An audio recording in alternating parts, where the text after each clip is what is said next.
will fall to that high DPS in the late game. The concern right now is this is the first time I think we've seen a Yve in the hands of Blacklist. So we've seen Haji perform insanely on that Valentina, but now on the Yve, it's a different approach. But in the right hands, it's still also a huge threat, especially because that real-world manipulation can still be used very much to zone away Benny QT with that short range on the carry. It's more of now Blacklist is showing Echo this early on that here is the heart of our strategy. How are you going to Orca pod through it? And they give Oheb a solid hero that can take care of himself.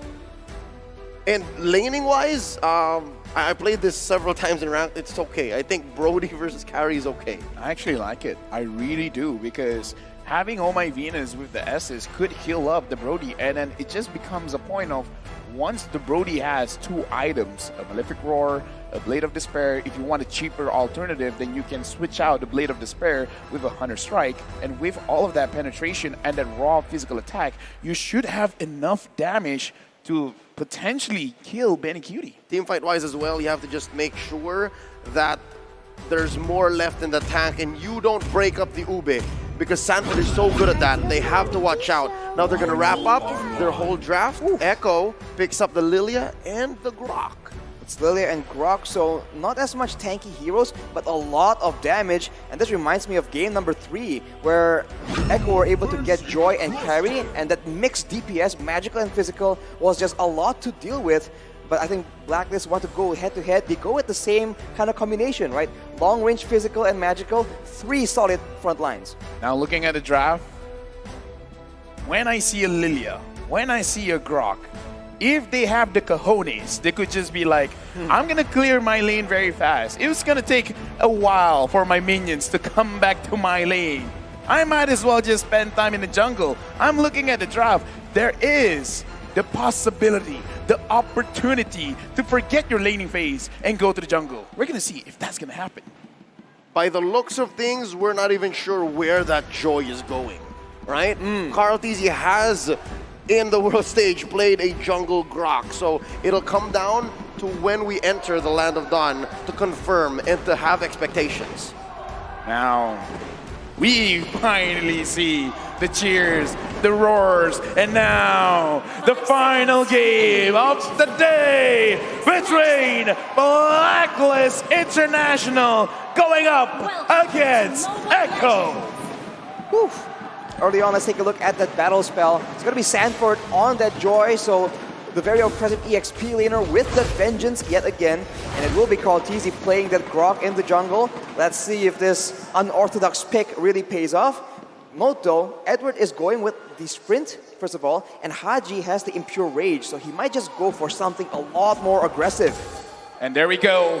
Now we got to confirm it. Now we have to solidify Benny QT is the first player to reach 100 kills in M4, and now Sanji, HP very, very low. Will he die? Oh, he does. Haji draws first blood, and I'm not even sure where that purple buff went, but Sanford looking for more. Bumps into 4 members of Blacklist. A little too early, too soon for comfort. Blacklist now 500 gold ahead. This is a Demon Slayer Grok in the jungle, so you have to question what exactly is the plan. Will he go for damage items and abuse the Grok's passive, or will he go full tank and try and be another counter-engage tool as Wise is just oppressively counter-jungling him? Oh, Appraiser's Wrath set in. Wise already ahead. Very low now. Oh, my Venus needs to heal. King Wise. Oh, there's a Guardian's Barrier. Just lacking enough. 1 HP. Wise walks away. Grandma, look at that 1 HP all across the board. And yeah, you talked about it, Carl Tizzy here with the Grok. We're gonna look at his itemization, but I kind of feel like the proper way is to build like maybe at least a BOD to have a lot of armor on yourself, and then possibly for the Eve, a Radiant armor, and then after that, you know what, you can do whatever you want, because now, bottom side of the map, Oheb, as well as Benny QT, looks like they're not gonna be too aggressive just yet. And speaking of aggressive, we can see that Benny QT is now respecting, understands the stakes right here, has it purified just in case, but fight breaks out. Oh, there's a setup. Numenor Blast on the 3, plus a wild charge. Carl Tizzy very low, doing the power of nature, and Wise still gets it. Oh, Echo's a little skittish, while Blacklist pushes them all out with a 4-man rotation. Blacklist owning the first 2 minutes. Yeah, unfortunate, but Carl Teasy used his retribution a little bit early. Now looking at the items, looking at the Grok, just a Molten Essence to be sure that he can stay in the jungle, he can clear a little bit faster. But other than that, is there anything worth talking about here?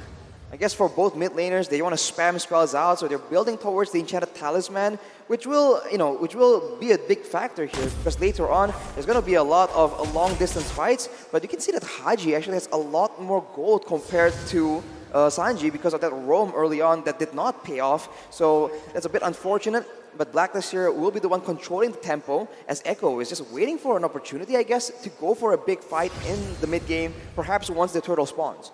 Right now, looking at the emblem setup, so far, so good. Nothing too much to report. Sanford here, being wise. Sanford putting pressure onto Haji. That doesn't look like he could commit too much, but Haji now, 50% HP gone. Down here at bottom, Yaoi wants to engage, but none is found. Enough to push them away. Guardian's barrier set up by Carl Teasy. Benecutie laying down the pinwheels. Haji spots him. There's some CC from Wise. Oh my Venus slowing them down. Healing up Haji. Echo knows this is not a good spot to disengage. Blacklist starting the Ube down here in the gold lane. What's Echo to do? Another Guardian's barrier from Carl Teasy. Real world manipulation sent in by Haji. Wise confirms a kill onto Sanji. 2 and none so far, 2K ahead. Yaoi's in trouble. Void Crystal sent in. Oheb going in behind enemy lines. Yaoi gets taken down. Appraiser's Wrath sent in by Wise. Sanford trying to get something back here, dancing around these 3 members. Benecutie bites us as well. Edward finds his man. Sanford's in trouble. Oh, the humanity. Blacklist has dominated bottom lane and are now going to convert into turtle. Echo just funneled one by one right here, and Cartesi now left alone trying to go against 4 people yet again. Oh, knocked up as well. Forces a wild charge on him. There's a grab by Edward. Can he deal enough damage? The answer gonna be yes. With the help of Haji, Numinum Blast from Yaoi, setting Edward where he needs to be. Wise still on the turtle. Real world manipulation here by Haji. Swiping away, tapping.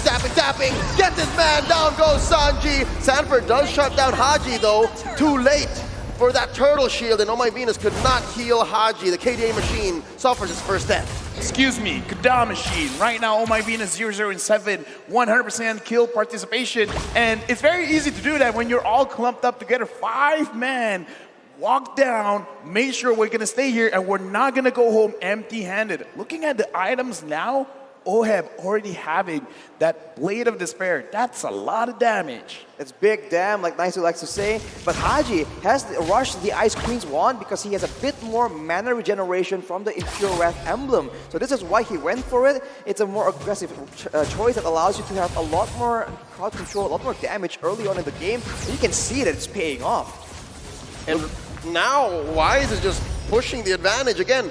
3.5k ahead in 5 minutes, that's not easy to achieve, and he's got 4 members on top of him, plus a Numinum Blast, cancelled by Yaoi, Appraiser's Wrath, they oblige, flickering on forward, Oheb finds one, but Yaoi puts up the bulwark at the right time. Oheb in trouble, Oh My Venus heals him up, Carl Teasy looking for one, Sanji finishes the job. The ult from the Estes, Oh My Venus, not enough to keep the Filipino sniper alive. Can they punish Carl Teasy? Puts up a Guardian's barrier, Sanji dropping the shadow energies. Carl Teasy's gonna fall. Wise takes him down. Edward dancing around Sanford. A lot of damage put on this mid lane tier 1 throughout that skirmish. Unfortunately for Blacklist though, throughout all this chaotic chain of events, Benecutie has not been able to secure a single kill as Sanford once again goes in aggressive. Oh, they're not done underneath. Tier 1 in mid. Sanford is threatened with a split. Can Edward get him? Agent Zero wants his man. Sanford a little too fast. Oh, almost triggers the grab there before it timed out. Okay, right now they're being a little bit too aggressive. They're not letting any talking points from any of us. 3.1k gold lead by Blacklist. And I can definitely see right now, looking at how they're moving around, there's a lot of macro plays like, okay, you go here, I go there. We need to secure the turtle. Oh, and we also got to fight. Everyone, make sure you know what you're going to do. But with that being said, Echo, right now it looks like they're being a little bit overwhelmed. Carteezy 0-2-0. Sanji 1-3-1. Blacklist, they're not waiting, they still want to push. Oh, Sanford, you want to dance? Let's dance. Carl Teasy push in the... What? That's not going to happen. Not like this, says Haji. That was a close call. I think even Echo wasn't ready for that fight. But wait, look! They were looking for a clapback from behind! Benny Cutie shuts down King Wise on my Venus as well, stunned by the Numenon Blast. And here's the punish. Pops the ult, gets the heal, but Benny Cutie still gets the kill. Carl Easy survives with 1 HP. OM gets a trade. 1 for 2. A little bit of breathing room for Echo, but it's not done. Sanford pops the Vengeance. A little too much damage there. Edward gets the kill. Yawi needs to run here. He can't stay for too long. It's so chaotic, and sometimes the late game marksman can really value from this kind of exchange. But Benny Cutie, we saw that his golden staff was completed at about 7 minutes, so it's quite a bit late, and I think he's not as strong as we would expect him to be. But look at Ohab, so low.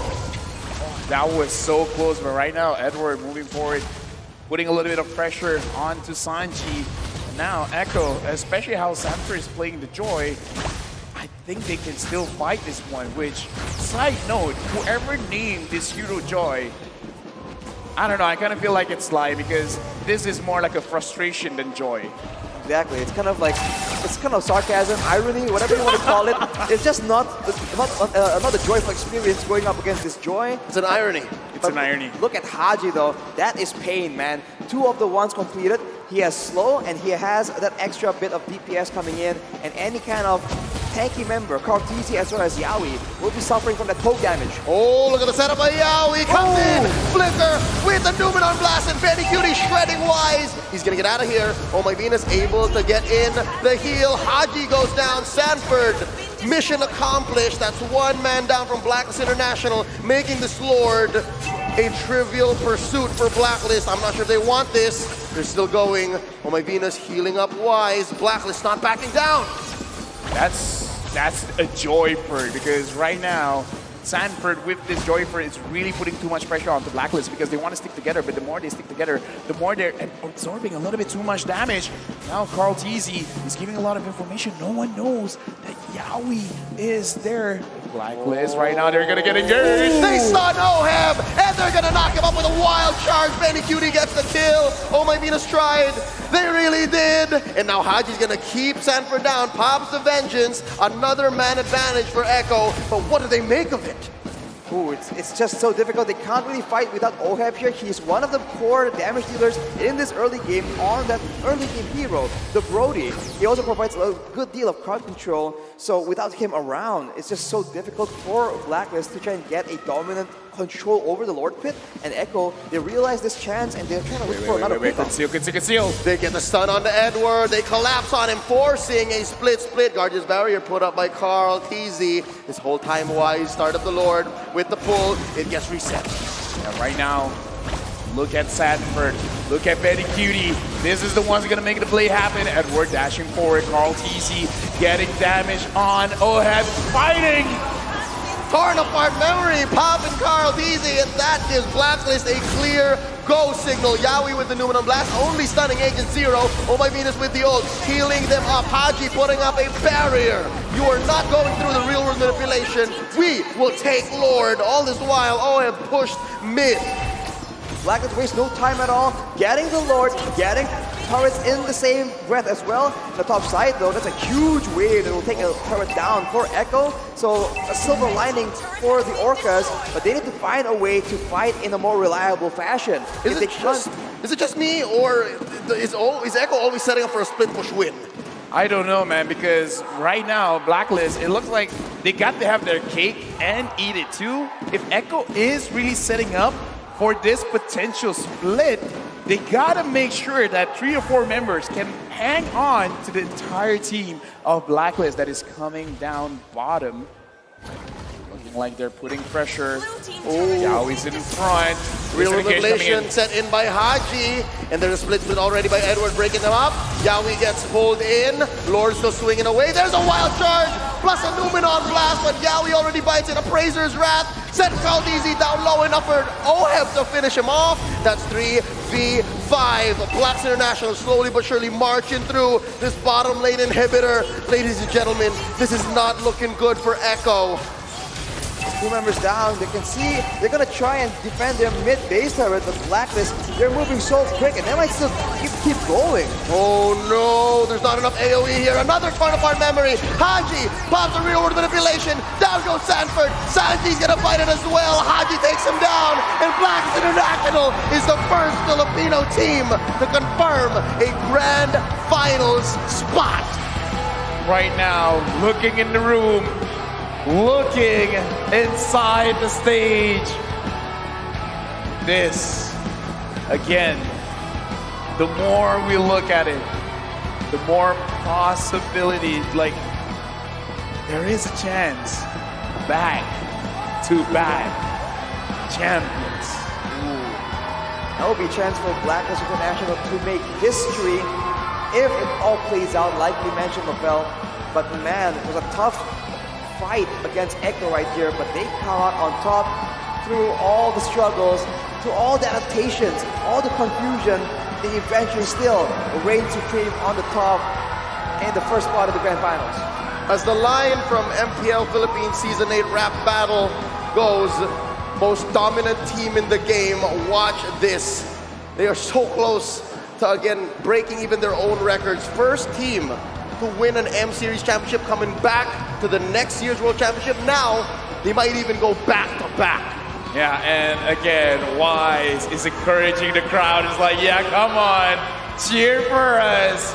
The dream is about to not be a dream, about to be reality. Because again, Blacklist now secured first slot in the Grand Finals. Like, imagine having a situation, the worst that can happen is number 2. Was this a reverse sweep from Blacklist as well? It was a back and forth. Echo took game 1, Blacklist took game 2. Echo game 3, Blacklist game 4. It's kind of like a